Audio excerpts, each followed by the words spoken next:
Hello students, today's topic is the interest rate and aggregate demand, the IS curve. Here you can see aggregate demand is identically equal to consumption plus investment plus government expenditure plus net exports. You have previously seen these equations in chapter number 9 income and spending, but the only difference is in chapter number 9 we wrote investment function as only I bar, but here we have written complete investment function as I bar minus BI. So here you can see an additional term which is minus BI, where A bar is identically equal to autonomous consumption plus MPC times transfers, autonomous investment, autonomous government expenditure and autonomous net exports. For your convenience, I am showing you the calculation part, that is how this equation formulates. So aggregate demand is identically equal to consumption plus investment plus government expenditure plus net exports. In the next step, we will write consumption function as autonomous consumption plus MPC times transfers plus MPC times 1 minus tax rate income. So this is our consumption function, plus investment function will be written as autonomous investment minus BI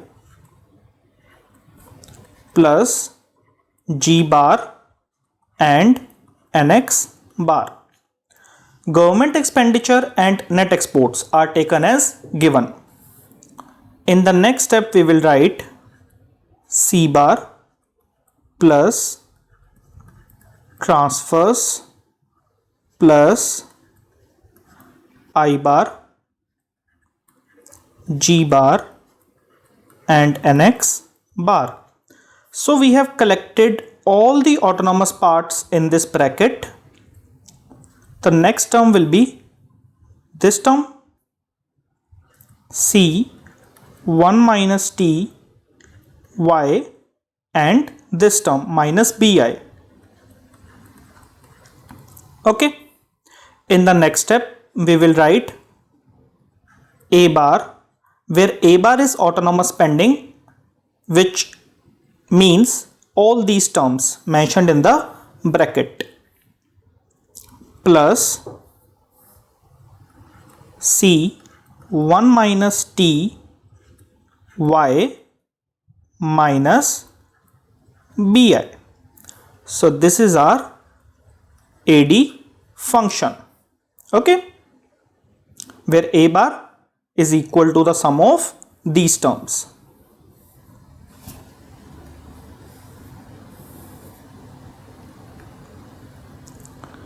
Now we will see the derivation of IS curve.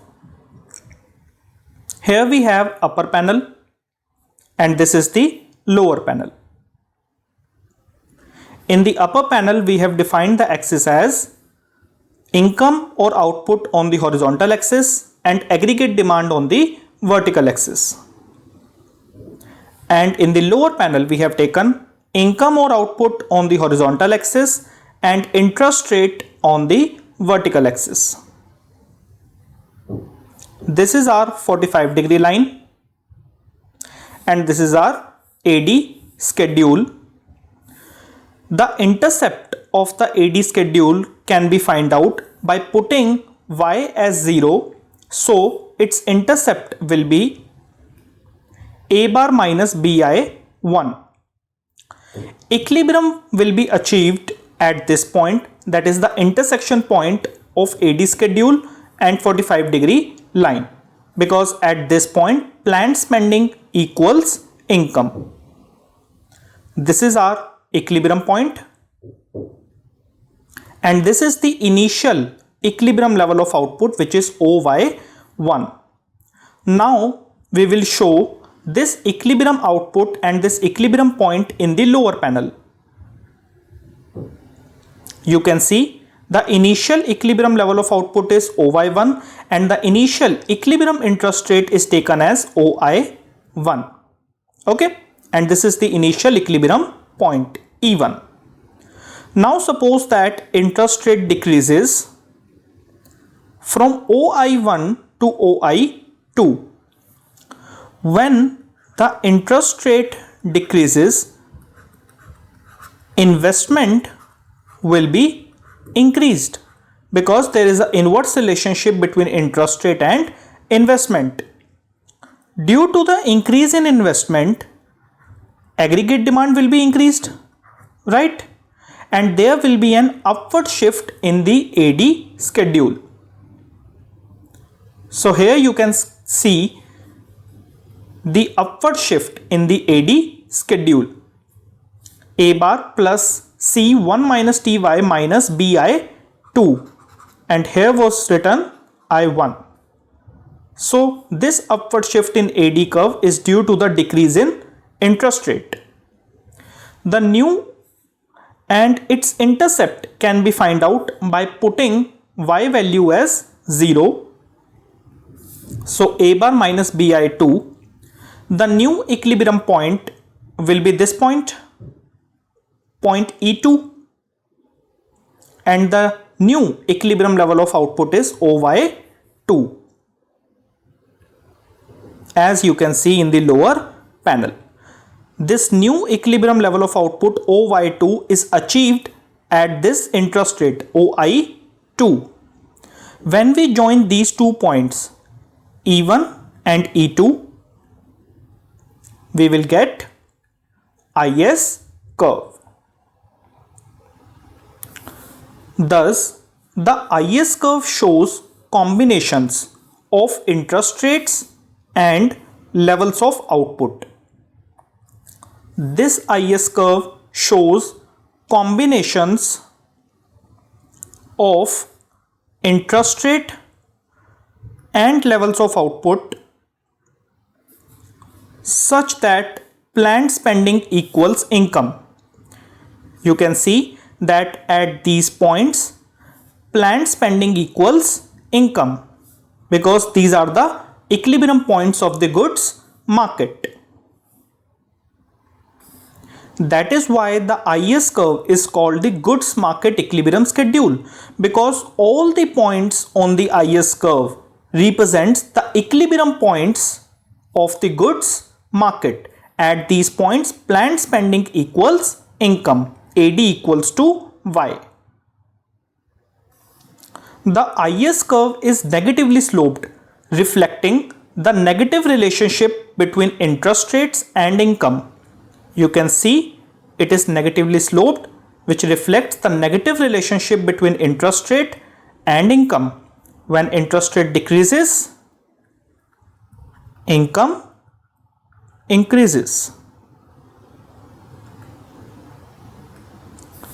We can also derive the IS curve by using the goods market equilibrium condition, which is Y equals to AD, and AD is A bar plus C1 minus Ty minus Bi, which can be simplified to this one, where alpha G is multiplier.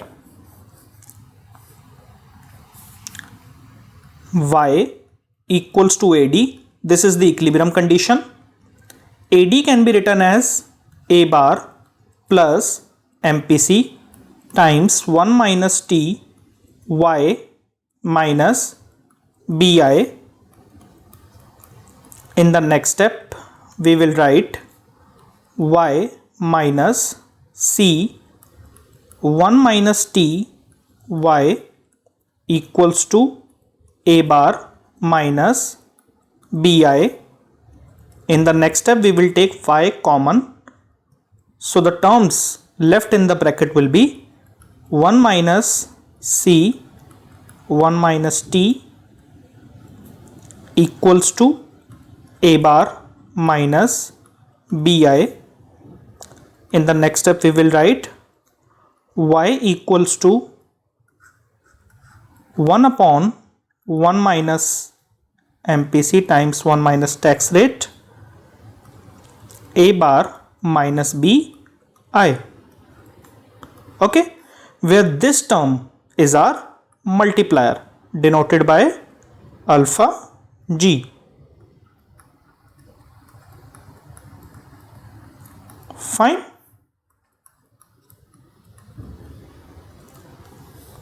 Okay.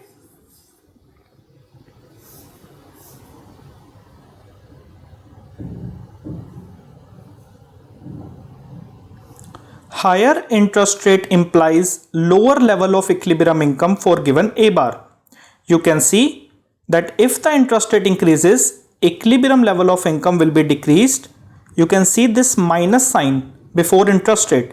So there is inverse relationship between interest rate and equilibrium level of income.